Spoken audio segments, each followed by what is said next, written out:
Hari Om. Today I am going to speak on chapter 4 of Srimad Bhagavad Gita.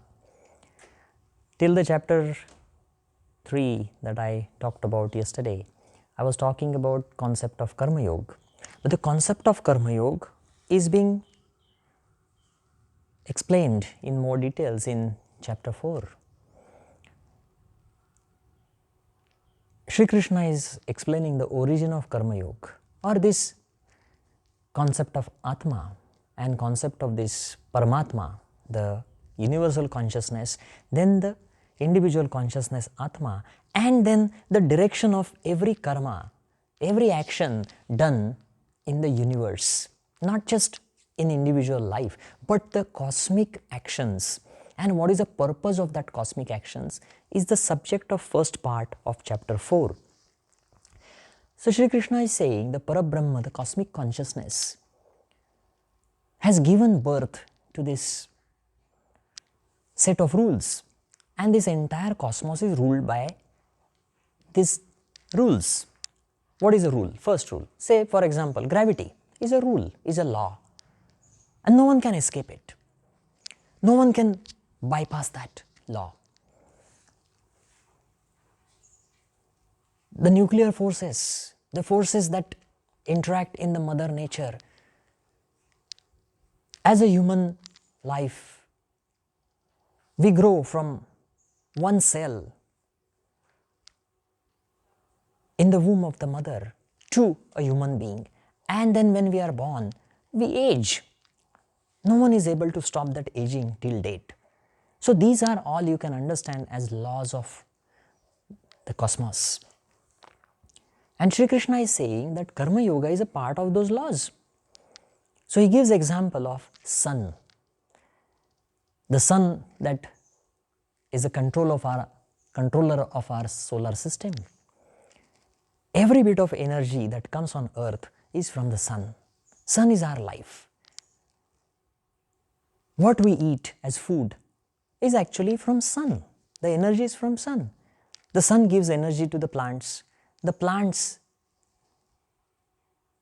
bring that energy into that fruit or even leaves, and that is what we eat. So what we get is the energy of the sun. Some people say, no, I don't eat vegetarian. Fair enough. You still have that energy connection to the plants and that to the sun ultimately. So the sun is giving us energy. It's sustaining the life on earth. Does it have any attachment to what it's doing? It's doing just because it's the duty of the sun. It's a responsibility of the sun. And it's a part of the cosmic arrangement. So Shri Krishna is telling that the sun is the ideal example of Karma Yoga. And through the sun, a thinking mind of humans learned this wisdom as to how to give, how to do our actions in a non-attached and selfless way, and as our duty. Sun rises every day, doesn't get tired, keeps sending us the energy, keeps looking after the entire solar system, keeps protecting us. People think solar winds are dangerous, but solar winds actually are very important for an intelligent life. If solar winds wouldn't exist, the cosmic rays would not allow an intelligent DNA like a human DNA to live. So look, all these good things that the sun is doing, it's non-attached with its karmas. And a thinking man studied this nature and understood. And then this wisdom was passed on to generations. But then this knowledge, this wisdom gets lost over a period of time. And when it gets lost, that's when the problems start. When the society loses this understanding and wisdom, the society becomes centered around kama and krodha, the desires and ego dimension, the power dimension. Look what's happening in today's world. We as a human society, we have become more centered over our own pleasures and needs and desires. Everyone is thinking, how can I have more and more and more and more for myself? And what are we doing? What is the result of that? What is the end result of that? Global warming. I'll tell you some interesting studies that have been done. The global warming, 25% of the greenhouse gases are connected with the meat industry. The meat that is produced world over. 25% greenhouse gases such as methane, carbon dioxide, all of them, they are connected with this industry. And now this meat that is being produced is one of the most implicated components in obesity, factors in obesity. And how many people are obese? In developed countries such as Europe and America, 60% people are obese. In India, people think, oh, it's still a developing country. Fair enough. But obesity is very huge problem. Now look, these desires are making us eat all of this food.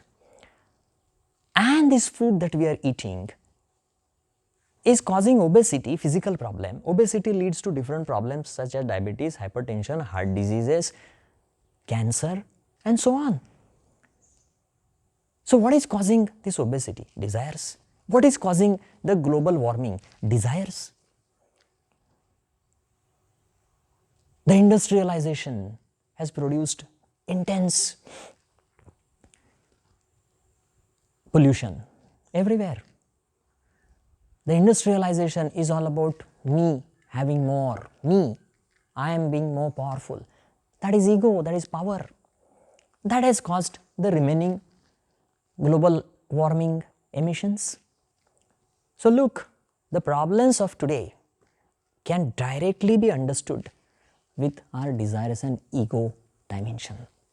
So today's world, this knowledge, this wisdom of Karma Yoga that comes from the mother nature is lost. Just not sun, even if you look at the mother earth, how is the mother earth? When the mother earth feeds a tree, she is non-attached, she doesn't want anything from the tree. When the tree grows, the tree has fruits. It's okay, it's okay, it's okay. That tree takes everything from the mother earth and produces these fruits. But is the tree attached to the fruits? The tree gives away the fruits to anyone and everyone. There is no discrimination because there is no attachment to the fruit. And this is a very important idea of Karma Yoga. But this knowledge is lost. It needs to be reinstated, needs to be understood because it's necessary for our survival in a positive way.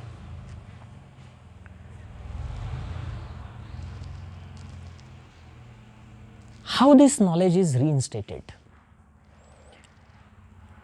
A very interesting deviation from the previous Vedic texts of Upanishads and Vedanta philosophy. Sri Krishna has given something completely new that is not there in any of the previous texts. What does he say? He says, Yada yada hi dharmasya glanir bhavati bharata abhyutthanam adharmasya tadatmanam srujamyaham. He says, whenever there is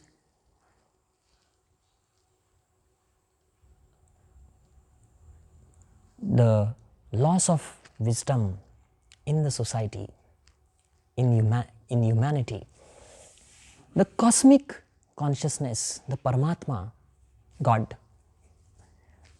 incarnates, comes in different forms, takes birth on earth in different forms to re-establish these values, to re-establish this set of rules decided by the mother nature. The wisdom away from the kama krodha, the desires and power, ego dimensions, towards Atma, and re-establishes that.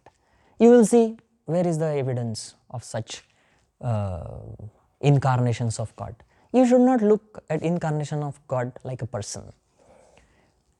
The evidence I will give you is very simple. The evidence is, look how many millions of years humans have lived on this earth. So many problems definitely were there in all these millions of years. Right now we are all facing the problem of corona. But there were so many more diseases and sicknesses and catastrophes and terrible events that destroyed life on earth. But still, the human race has survived. What is the secret behind it? What is the evidence that we survived for millions of years? You know, in medical textbooks, there is a reference of a human skeleton found called Lucy. If you search for it, you will get it. It's a female skeleton found. The date is estimated like 3.2 million years ago. So human race has survived for 3.2 million years for sure. There is no doubt about it. So if we are able to survive all these catastrophes, there must be some energy deep inside us, which is the same energy that is deep outside us, has provided some support to it. So this is an interesting statement of Sri Krishna, that yada yada hi dharmasya. And there is one more line. He says, paritranaya sadhunam vinashaya cha dushkrutam dharma sansthapanarthami sambhavami yuge yuge. He says this incarnation of the divine takes place after every few thousand years or whatever, few hundred years, whatever it is. Yuge yuge, one yuga is few thousand years. And it happens as a repetitive process. So he is telling the secret of his life here. And he says he is that incarnation in that moment to re-establish the wisdom which will allow the humans to survive longer. In chapter 4, the second dimension that Sri Krishna has talked about is concept of yajna. Yajna. Yajna often is considered fire ceremony. But in Bhagavad Gita, this concept of yajna is expanded. And yajna is actually swadharma charan, following your dharma without any attachment to the fruit in a selfless way. So when you do action as a karma yoga, it's considered yajna. There is a verse which says Brahmarpanam Brahma, Havir Brahmagno Brahmanautam, Brahmaiva Tena Gantavyam, Brahma Karma Samadhina. It's a beautiful meaning. And Sri Krishna is elaborating this yajna concept. And he says, look around, everywhere you look in the whole cosmos, whatever is there is the objects that are created by the cosmic, the Parabrahma, the Brahman. And the Brahman, that cosmic energy, is inside every object, because every object is Brahma. So when you are doing some karma, what are you doing? First, who are you? Brahma. Every other object, Brahma. Say for example, you are eating the food. Your dish is full. Who are you? You are Brahma, the divine dimension. Food, Brahma, divine dimension. Brahma goes into Brahma. Then what happens? Brahma.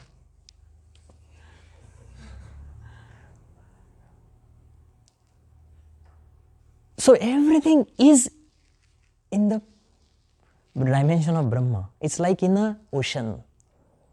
A water current moves from one place to another place. Is it different? Yes and no. But there is a movement. That is karma.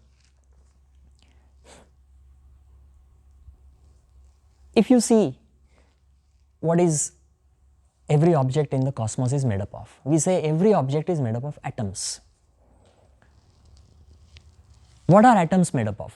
Subatomic particles. What are these subatomic particles? Quarks, larks, leptons, bosons. Even they found this God particle called Higgs boson, named after the scientist who proposed this theory, Higgs, Peter Higgs. So that particle, if you understand what are these particles, different particles, all these different particles in reality are nothing but energy, which is same. So what is this electron? Energy. What is this Higgs boson? Energy. What is this larks? Energy. So every object, what it necessarily made up of? Energy. So who are you? Energy. What is the food? Energy. What is the air? Energy. So what is happening? Energy into energy. This is a very beautiful idea which is explained in the chapter 4 of Bhagavad Gita, Brahmarpanam Brahma. Then after this comes the most important secret of the yoga, which is explained very beautifully in this chapter. And Sri Krishna says this yagyas, this selfless, non-attached act of following your role and duty. There are 5 main classifications of these yagyas. So Pancha Yagya, 5 yagyas are given. The first yagya is Dravya. Dravya Yagya. Dravya is physical objects. That is connected with Annamay Kosh. We have 5 koshas. Annamay Kosh, the food body, the physical body. So the Dravya Yagya is connected with our physical body. I'll explain this yagya a bit more. Second yagya is Tapa Yajna. Tapa is, you understand it as austerities. They are connected with your indriyas, your sensory, your organs, motor organs and sensory organs. That is connected with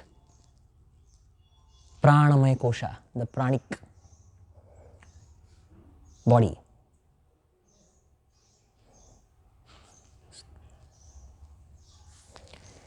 The third yagya is Yoga Yajna.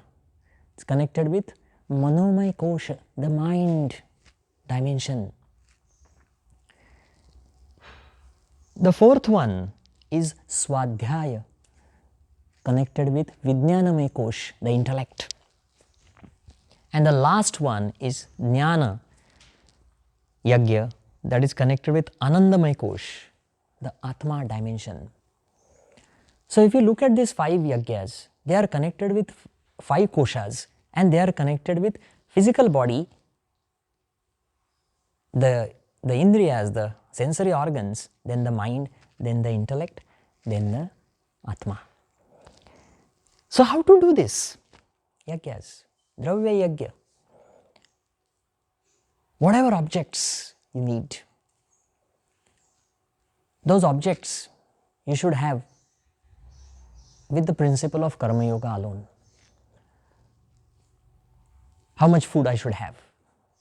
Whatever is needed only for my body. That's Dravya Yagya.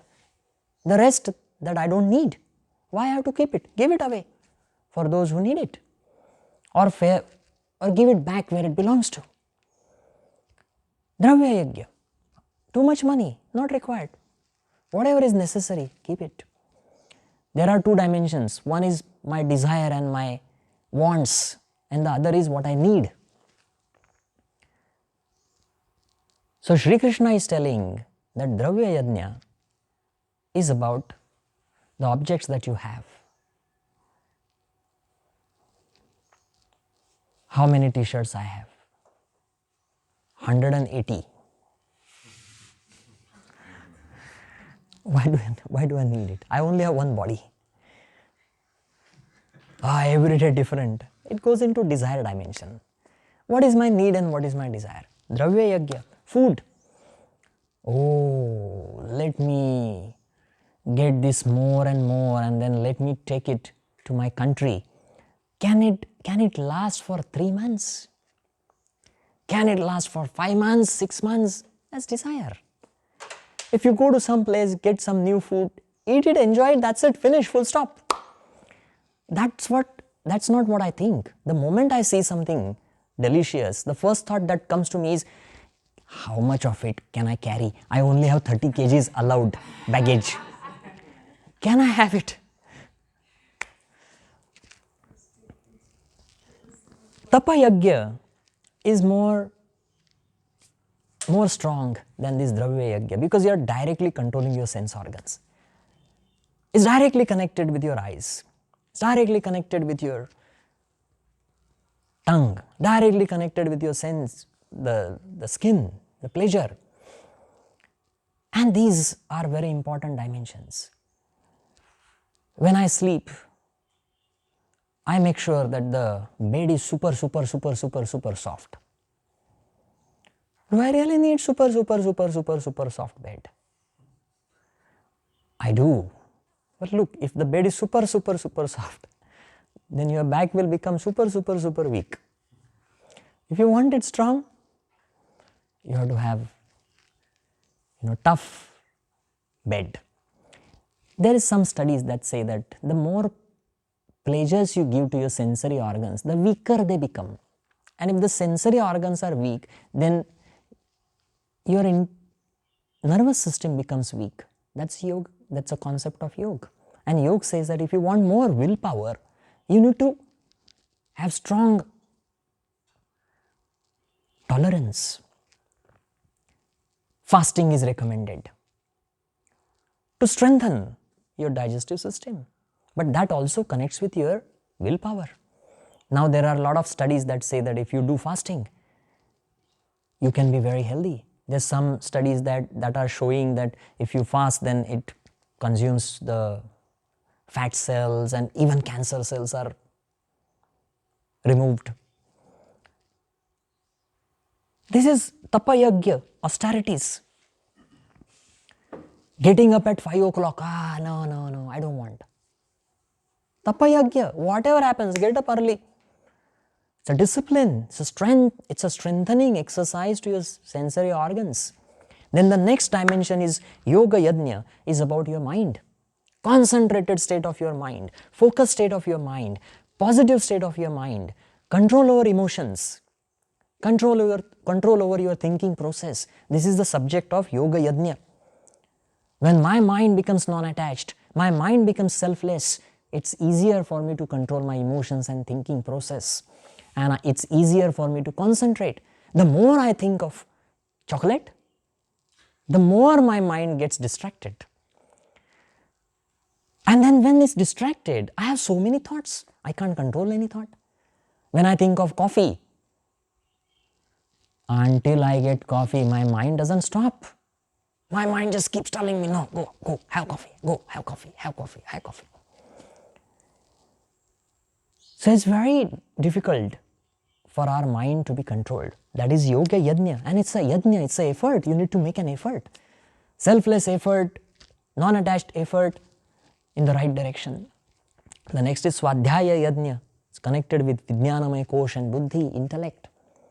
We need to give direction to our intellect. You can't just randomly pick everything that comes on your path and just start reading it. There has to be a direction. Knowledge is there everywhere. Information is there everywhere. How to steal 1000 ways. There's a book. I don't know if there is any, but anyway.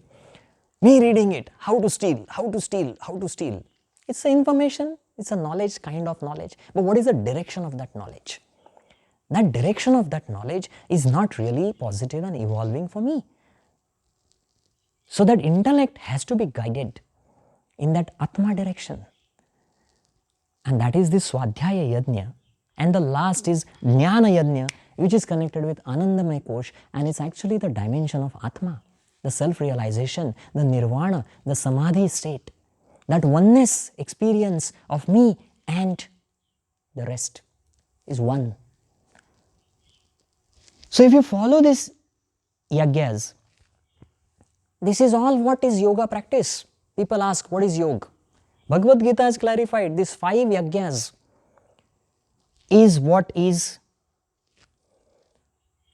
path of yoga. When you practice asanas, it's connected with Annamaya Kosh, the physical body. Cleansing techniques, Annamaya Kosh, physical body. When you are doing pranayam, it's connected with Pranamaya Kosh. When you are following austerities, it's Pranamaya Kosh, Tapa Yagya.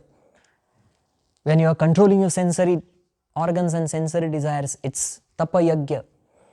You follow silence, you do fasting, you get up on time, you put yourself in daily routine, you restrict your type of food that you eat. All these are guidelines everyone is doing these days. That is Tapa Yagya. That is a part of second yoga yagya, second dimension of yagya. Yoga yajna, the third dimension, is about meditation. It's about concentration. It's about focus. All the efforts that you do is about that. Swadhyaya yajna is more of repetitive focus, repetitive study, improving your practices. And where does all of this lead? That leads to the last experience, that is Jnana Yajna, Anandamaya Kosh. So the whole yoga practice that you understand can be easily understood in 5 yagyas. Yama Niyamas, where do they fit? Yama Niyamas? They fit in Tapa Yagya. They fit in Dravya Yagya, the first one and second one. So the idea of 4th chapter is every action that we do in our day-to-day life,